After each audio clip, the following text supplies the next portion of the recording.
For many years, the planet Earth had been silent in the eyes of the Galactic Council. It was known as a death world, dangerous storms, unstable land, and strange life that didn't obey the normal rules of science. Most alien species avoided it. Some even called it cursed. But recently, something deep under Earth's surface began to change. And few noticed. In orbit above Earth, a group of alien researchers sat aboard a silver observation ship. They were from 5 different species, working together to study planets. With strange energy signatures, their lead scientist, Zoran, stared at the scans on the screen. "Look at that," Zoran said with a grin. "Seismic waves are increasing, but not in any known pattern. Earth's crust is shaking again." A tall creature with blue skin named Thres laughed. "It's just tectonic movement. Death worlds always act up. Ignore it." "But not everyone." "Agreed." Inside a science station in Iceland, a human geologist named Claire typed furiously at her console. She had been studying Earth's crust for 15 years and had never seen anything like this. The tremors were repeating. They weren't random. They had a rhythm, almost like a heartbeat. Her colleague, a quiet man named Logan, leaned over her shoulder. "That can't be natural," he said. "Something is alive down there." Claire nodded, or waking up. They sent their data to the Interstellar Science Council, begging them to investigate further. The answer came 2 hours later, polite. "Rejection. Earth is geologically unstable. Your data is noted. No further action will be taken." Claire slammed her fist on the table. "They're ignoring us. They always do," Logan replied. "Until it's too late." In the following days, strange things happened all across Earth. The magnetic field began pulsing, growing stronger every few hours. Birds flew in perfect circles without stopping. Whales sang a low hum that matched the tremors. Even machines began to act. Strange power plants shut down for no reason. Satellites lost connection for minutes at a time in the Amazon jungle. An ancient tribe that rarely spoke to outsiders sent a message to the UN. It was only one sentence: "The Earth giant is waking. Do not disturb it." No one listened. Meanwhile, deep in the Mariana Trench, the deepest part of the ocean, something moved. A large crack formed on the ocean floor. Sensors placed there by the galactic researchers picked up strange materials never seen before. The machines recorded shapes under the ground. Massive shapes. Back aboard the orbiting alien research ship, Zoran stared at the new data. "What is that?" Thres asked, looking nervous now. "Solid metal." "No, it's a mix. Stone, part unknown matter," Zoran whispered. "It's shaped like a hand." Thres frowned. "Impossible. No living creature can be that big." "Then it's not alive," Zoran said. "Maybe it was built." The crew went silent. Something was wrong. Very wrong. It was happening fast. Claire and Logan worked night and day. They collected old records, tales from forgotten tribes, carvings found in deep caves, even myths passed down from ancient times. Every story spoke of a protector buried within the earth, a guardian that only awoke when the planet was in danger. Could it be real? Logan asked. Claire looked at the old drawings. One showed a giant figure standing between mountains, arms spread wide. Another showed the figure stepping out of the sea, while ships floated below like ants. "I think it is," Claire said, "and we're the ones waking it up." Still, the Galactic Council laughed off the warnings. They had seen thousands of planets, millions of life forms. Earth was just another strange world. What could one planet possibly hide? Then, on a cold morning, the sky above the Pacific lit up. A shockwave spread across the ocean. Waves as high as towers slammed into empty waters. Satellites caught a massive object breaking through the surface. It was a hand giant dark, made of glowing stone and smooth metal. It reached toward the sky slowly, water pouring down its sides. The world froze. News channels went silent. Alien fleets scrambled to high orbit. Human leaders stared at the footage. Unable to speak, ships were sent to investigate, but as they neared the hand, their systems shut down. The hand didn't attack. It just stayed there. Still, unmoving but alive. Hours passed, then a second shape, rose a shoulder ahead. The Titan stood up from the ocean, taller than any building ever made. It looked like a human figure, but its body was covered in layers of ancient armor. Its eyes glowed softly, not in anger, but in awareness. Earth had stirred. And now the galaxy was watching. On the alien ship, Zoran fell back in his chair. "This isn't a creature," he whispered. "It's a machine. Maybe both. This thing is older than any species we know." Thress's voice shook. "What have we done?" Claire stood on a cliff near the coast, wind blowing through her hair, watching the Titan from afar. "You knew, didn't you?" Logan said beside her. She nodded slowly. "Not all of it, but I knew we weren't alone under our feet. Something's been watching us, waiting." Logan's voice was quiet. "Do you think it's angry?" "No," Claire said. "I think it's protecting us."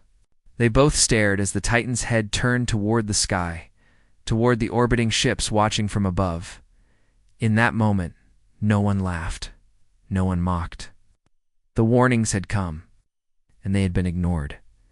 Now, the Earthborn Titan was awake, and it was only the beginning. For the next 2 days, the world barely moved. News channels ran the same footage over and over, the Earthborn Titan standing in the ocean, silent and still, half covered by clouds and sea spray. Ships floated near it but didn't dare get too close. Drones sent by governments either lost signal or were gently pushed aside by an unseen force. Above the planet, the galactic research ship now held a dozen more observers. They all stood behind Zoran, who had been there from the start. "The human theories may be correct," Zoran said carefully. "It's not just a machine. It's responding. 2 threats. It didn't move until the ships aimed weapons." A council general, covered in hard blue scales, growled. "Then we must destroy it before it destroys us." Zoran shook his head. "That would be a mistake. This Titan hasn't attacked anyone.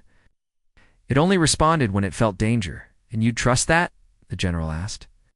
"A walking mountain buried in a death world?" Zoran didn't reply. Neither did anyone else. The room grew quiet. Humans had set up dozens of outposts, camps, and scanners. Their job wasn't to attack. It was to observe. Logan joined her, holding a... "Maybe it's waking up more," Claire said. "Or maybe it's calling something." Logan looked at her. "Calling." She nodded. "Every old story we found said the Titan wasn't alone. It was the first, the protector." "You think..." "Maybe not on Earth," she said. "Maybe beneath." And someone, or something, was answering. The Galactic Council gave their decision. They would send a small fleet to monitor the Titan. No weapons, just presence. It was a lie, of course. Half the fleet carried high-energy weapons. They had one task. If the Titan moved again, Fire.Zorran protested, Thress protested. Even some of the neutral observers asked the Council to wait, but fear had already taken root.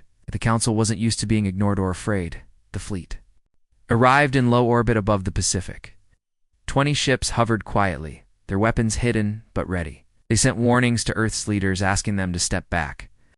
Most countries refused. Claire and Logan stayed at their outpost. They watched the skies turn darker, even though the weather reports showed no storms. The clouds were thick, unnatural. Birds had left. Animals were hiding. Even the ocean seemed to move differently. "This doesn't feel right," Logan whispered. Then the sky opened.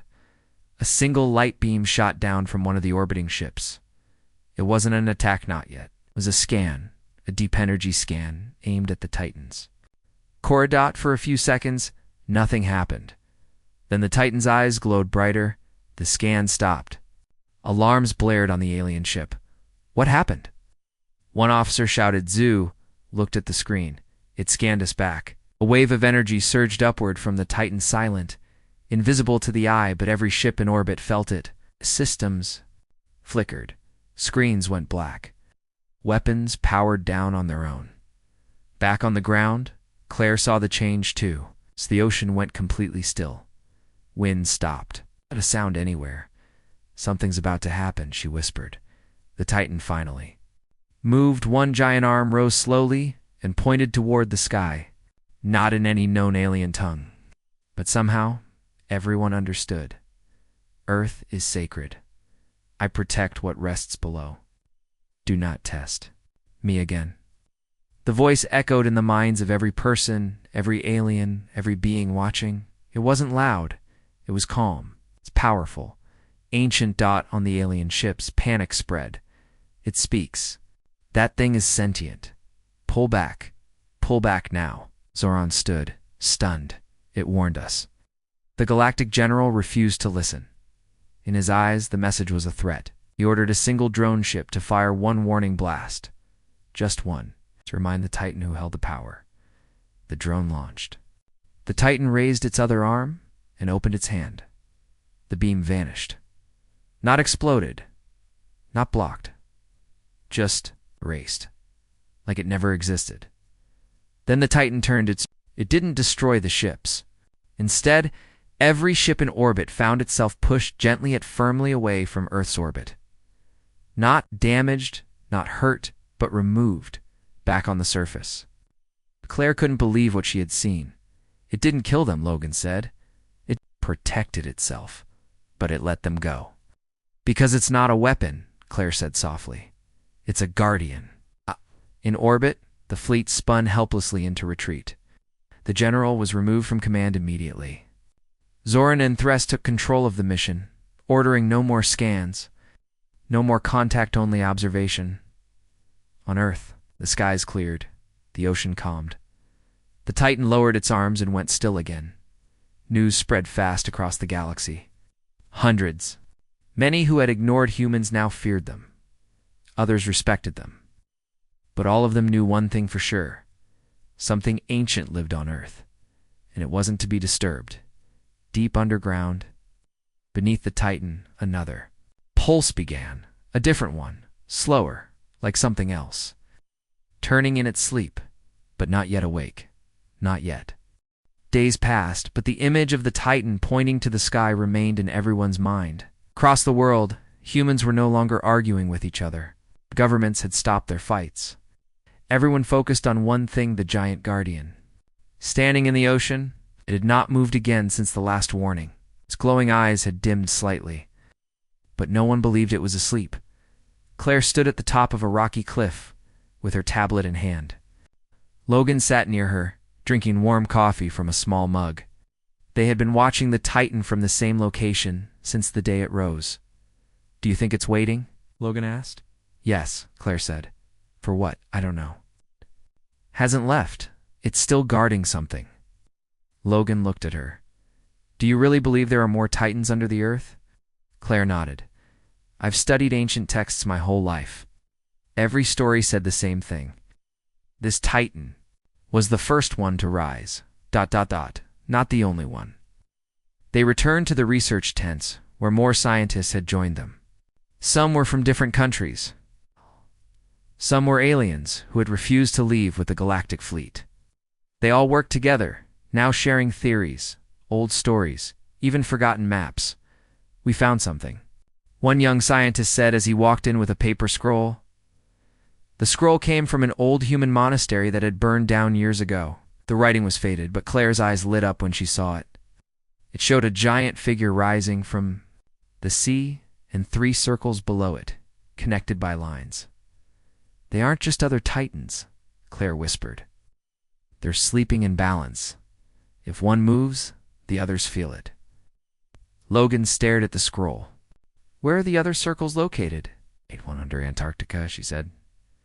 "One under the Sahara Desert, and the last under the Himalayas." Meanwhile, in orbit, Zoran and Thres stayed aboard the observation ship. Zoran looked tired. He hadn't slept much since the scan incident. "Are we going to tell the council?" Thres asked. Zorran nodded slowly. "Yes, but we'll tell them carefully. If they panic again, they'll send another fleet, and if they do, the Titan might not be so patient next time." But someone else already had their eyes on the situation. From the edge of the solar system, a strange ship watched silently. It didn't belong to the council. or to any known species. Its hull was black, smooth, and shaped like a crescent. Inside, an unknown race studied the Titan through dark, glowing screens. They weren't interested in peace. They were waiting for weakness.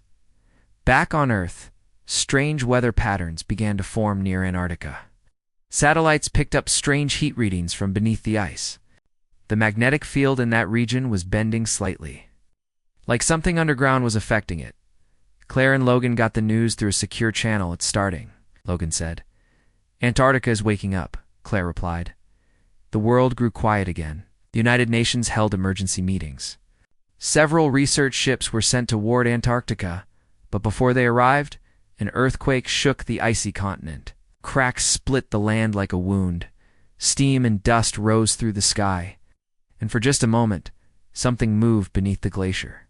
Shape, massive, curved like armor. It didn't rise, not like the ocean titan, but it shifted, then went still. The world held its breath. It's not rising, Claire told the news. It's listening. Scientists around the globe watched as Earth's magnetic field changed again. Pulses moved back and forth between the Titan in the ocean and the hidden one in Antarctica. Like silent communication, the Himalayas were next, deep under the tallest. Mountains, small landslides began, not deadly, but strange. Mountain goats refused to climb. Villagers spoke of deep humming sounds that came at night. Monks from old temples shared legends that had never been told before. The sky trembles when the mountain breathes, one old monk said, and the earth will rise to meet it. Logan frowned. Are we sure these titans are protectors? Destroyers? Claire looked at him. I think they protect the planet, but if they feel threatened, they could fight. Then the Sahara spoke. A storm unlike anything seen in 100 years formed overnight. Not a dust storm. This one had no natural pattern. Satellites saw glowing lines under the sand arranged in shapes like old runes. When scientists tried to reach the area, their radios stopped working all around the world. Every point on the map that matched the scroll began to show signs of life. Not human life, Titan life. Back in orbit, Zoran stood before a message screen. He was talking to a small group of trusted scientists from other systems. Earth may be more than just a planet, he told them. It may be something ancient. Something chosen?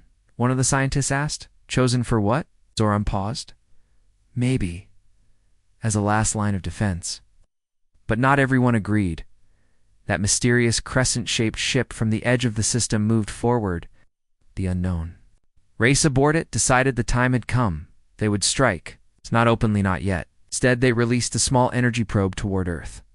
It looked like a comet, fast and silent, designed to pierce the crust and destroy whatever sent the pulses. The probe reached Earth in 5 minutes. It raced through the sky like a falling star. No one noticed except the Titan.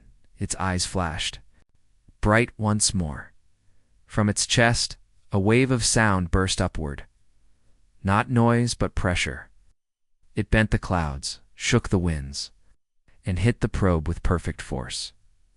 The probe shattered into dust mid-dash air, and for the first time, the Titan took a step forward. The entire ocean responded. Waves rolled out in every direction. The ground under the water shook. Birds flew in all directions. It moved, Logan shouted. It's not standing still anymore, Claire said. Then came the sound.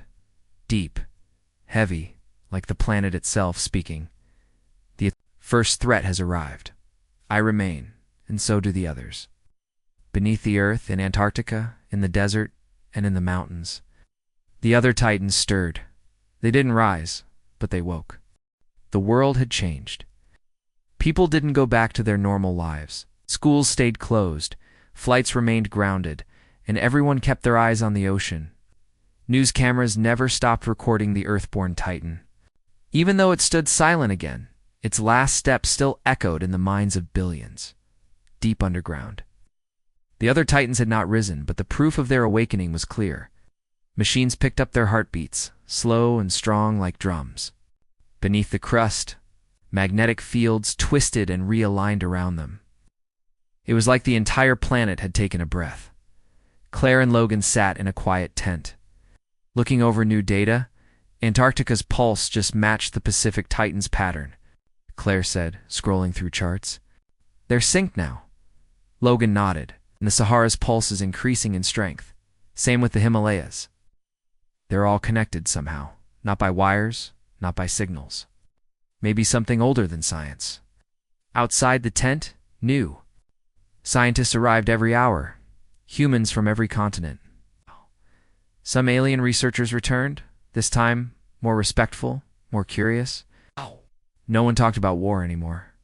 No one wanted to disturb the Titans again. Still, the question remained, what were the Titans waiting for?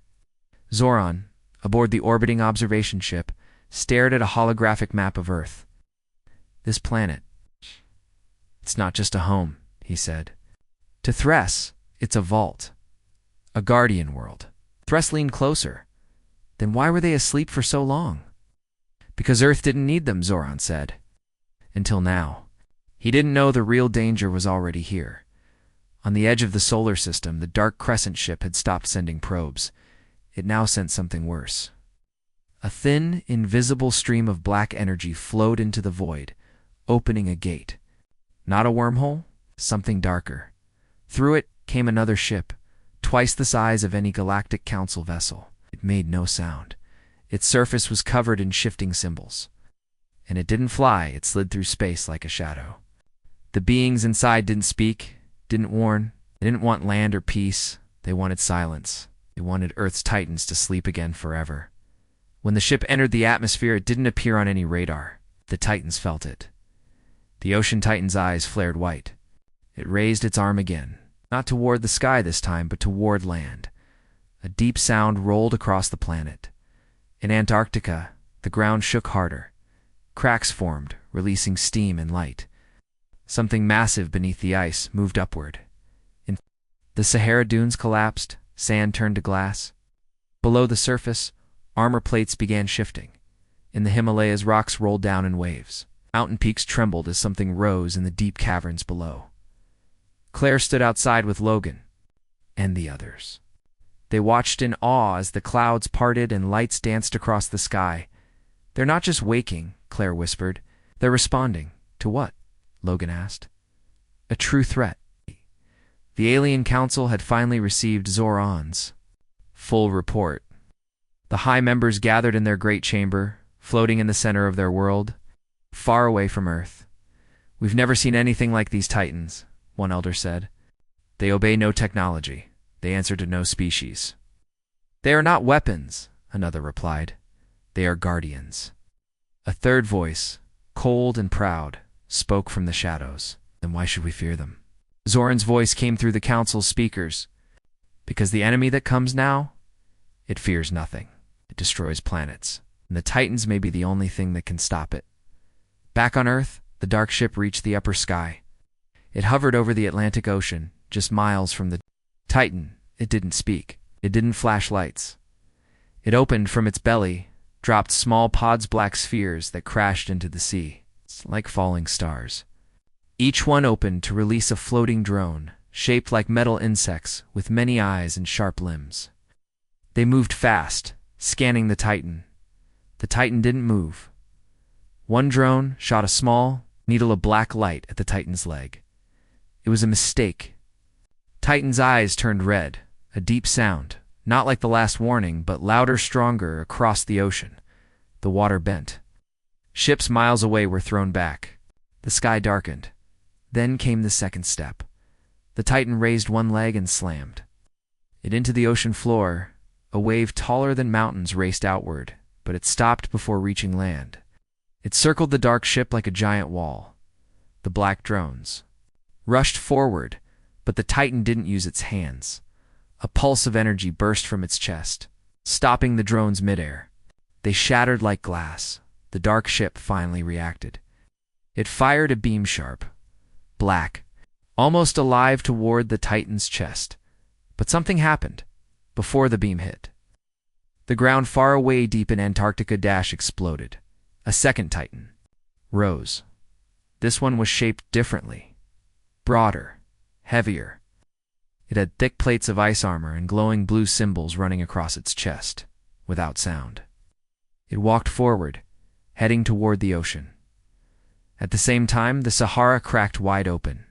The third Titan climbed from the earth, covered in sand and stone, the giant crystal in its head. And from the Himalayas, the last Titan stepped through a cloud of dust and wind. With wings made of rock and lightning across its back, Claire dropped her tablet. "They're all rising." Logan's voice shook. "They're ready." Above, the dark ship tried to retreat, but it was too late. The ocean Titan moved first, hurling a wave of gravity toward the ship. The Antarctic Titan sent an energy shield around the planet.